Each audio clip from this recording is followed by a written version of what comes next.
Si Wakristo wote wanaosherehekea sikukuu ya Krismasi. Dhehebu maarufu la Wasabato wa Adventista, yani SDA, hawaitambui Disemba 25 kuwa sikukuu ya kuzaliwa kwa Yesu Kristo. Mashahidi wa Yehova, yani Jehovah's Witnesses, pia ni mojawapo ya kundi kubwa la Wakristo ambao hawasherehekei sikukuu ya Krismasi. Mwaka 1926 ndio mwaka wa mwisho kwa mashahidi wa Yehova kusherehekea Krismasi.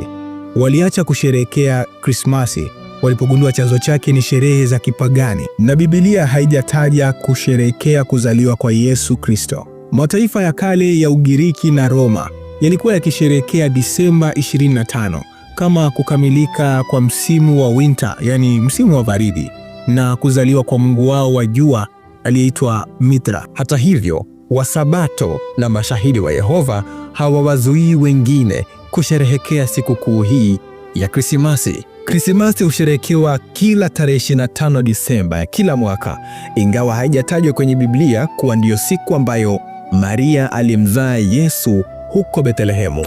Biblia inasema, usiku wa kuzaliwa kwa Yesu Kristo, wachunga kondoo walikuwa nje wakihudumia mifugo wao, kitu ambacho hakiwezekani msimu wa baridi. Zaidi ya hilo, Biblia haijataja kwamba Wakristo wanapaswa kusherehekea siku hii ya Krismasi. Vipi kuhusu Santa Claus? Huyu ni kiumbe wa kuhadithia, yani mythical creature, ambaye inaaminika alikuwa akipaa angani na kuwazawidi watoto wenye tabia nzuri, na wenye tabia mbaya aliwaadhibu. Sasa huyu Santa Claus alianza kuonekana sana katika matangazo ya kibiashara mwanzoni mwa miaka ya 1900. Kuanzia wakati huo mpaka sasa, Santa anatumika sana katika matangazo ya kibiashara, na kutokana na hilo, biashara msimu wa Krismasi hunoga sana.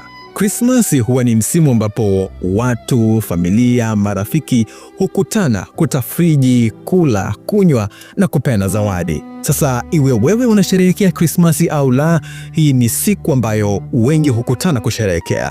Na angalau sasa unajua kitu kuhusu historia ya siku hii.